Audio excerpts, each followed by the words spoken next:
ಮಳೆಯಿಂದಾಗಿ ರದ್ದಾದ ಪಂದ್ಯದಲ್ಲಿ ಒಂದು ಅವಕಾಶವನ್ನು ಗಳಿಸಿಕೊಂಡಿರುವ ಆಸ್ಟ್ರೇಲಿಯಾ ತಂಡ ಒಟ್ಟು 4 ಅಂಕಗಳೊಂದಿಗೆ ಸೆಮಿಫೈನಲ್ ಅರ್ಹತೆಯನ್ನು ಪಡೆದುಕೊಂಡಿದೆ. ಒಟ್ಟು 3 ಅಂಕಗಳನ್ನು ಹೊಂದಿರುವ ಅಫ್ಘಾನಿಸ್ತಾನದ ತಂಡ ಬಹುತೇಕ ಟೂರ್ನಿಯಿಂದ ಹೊರಬಿದ್ದಿದೆ. ಆದರೂ ಕೂಡ ಸೆಮಿಫೈನಲ್ ತಲುಪಲು ಒಂದು ಅವಕಾಶ ಇದ್ದು, ಶನಿವಾರ ಇಂದು ನಡೆಯುವ ಪಂದ್ಯದಲ್ಲಿ ಇಂಗ್ಲೆಂಡ್ ತಂಡ ದಕ್ಷಿಣ ಆಫ್ರಿಕಾವನ್ನು ದೊಡ್ಡ ಮಟ್ಟದಲ್ಲಿ ಸೋಲಿಸಿದರೆ ಮಾತ್ರ ಇದು ಸಾಧ್ಯವಾಗಿದೆ. ಅದು ಹೇಗೆ ಅಂತೀರಾ? ಇಲ್ಲಿದೆ ನೋಡಿ ಭಯಂಕರ ಲೆಕ್ಕಾಚಾರ.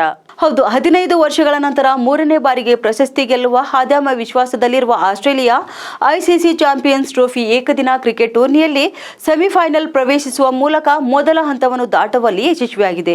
ಗಡಾಫಿ ಕ್ರೀಡಾಂಗಣದಲ್ಲಿ ಶುಕ್ರವಾರ ನಡೆದ ಅಫ್ಘಾನಿಸ್ತಾನದ ವಿರುದ್ಧದ ಬಿ ಗುಂಪಿನ ಪಂದ್ಯ ಮಳೆಯಿಂದಾಗಿ ಅರ್ಧಕ್ಕೆ ಮೊಟಕುಗೊಂಡ ಹಿನ್ನೆಲೆಯಲ್ಲಿ 1 ಅಂಕ ಪಡೆದ ಸ್ಟೀವನ್ ಸ್ಮಿತ್ ಬಳಗ 4ರ ಘಟ್ಟಕ್ಕೆ ಮುನ್ನಡೆದಿದೆ.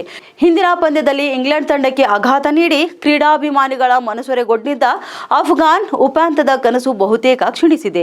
ಆದಾಗ್ಯೂ ಕೂಡ ಅದರ ಸೆಮಿಸ್ ಹಾದಿ ದಕ್ಷಿಣ ಆಫ್ರಿಕಾ ಮತ್ತು ಇಂಗ್ಲೆಂಡ್ ನಡುವಿನ ಪಂದ್ಯದ ಫಲಿತಾಂಶವನ್ನು ಅವಲಂಬಿಸಿದೆ. ಮೊದಲು ಬ್ಯಾಟ್ ಮಾಡಿದ ಅಫ್ಘಾನ್ ಸಿದಿಕುಲ್ಲಾ ಮತ್ತು ಅಜ್ಮದುಲ್ಲಾ ಅವರ ಸಾಹಸದಿಂದಾಗಿ 50 ಓವರ್ಗಳಲ್ಲಿ 273 ರನ್ ಕಲೆ ಹಾಕಿತು. ಇದಕ್ಕೆ ಪ್ರತಿಯಾಗಿ ಆಸ್ಟ್ರೇಲಿಯಾ 12.5 ಓವರ್ಗಳಲ್ಲಿ 1 ವಿಕೆಟ್ಗೆ 109 ರನ್ ಗಳಿಸಿದ್ದಾಗ ಮಳೆ ಸುರಿದ ಕಾರಣ ಪಂದ್ಯವನ್ನು ರದ್ದುಗೊಳಿಸಲಾಯಿತು.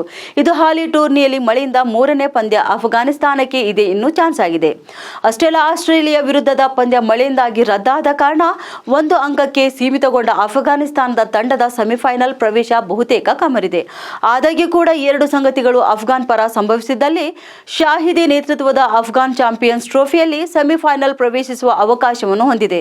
ಶನಿವಾರ ಇಂದು ದಕ್ಷಿಣ ಆಫ್ರಿಕಾ ಮತ್ತು ಇಂಗ್ಲೆಂಡ್ ತಂಡಗಳು ಮುಖಾಮುಖಿಯಾಗ್ತಿವೆ. ದಕ್ಷಿಣ ಆಫ್ರಿಕಾ ಗೆದ್ದರೆ ಒಟ್ಟು 5 ಅಂಕಗಳೊಂದಿಗೆ ಬಿ ಗುಂಪಿನ ಅಗ್ರಸ್ಥಾನದೊಂದಿಗೆ ಉಪಾಂತ್ಯ ಪ್ರವೇಶಿಸಲಿದೆ. ಈಗಾಗಲೇ ಆಸ್ಟ್ರೇಲಿಯಾ 4 ಅಂಕಗಳೊಂದಿಗೆ 4ರ ಘಟ್ಟವನ್ನು ಖಚಿತಪಡಿಸಿಕೊಂಡಿರುವ ಹಿನ್ನೆಲೆಯಲ್ಲಿ ಅಫ್ಘಾನ್ ಮತ್ತು ಇಂಗ್ಲೆಂಡ್ ತಂಡಗಳು ಗುಂಪು ಹಂತದಲ್ಲಿ ಹೊರಬೀಳಲಿವೆ.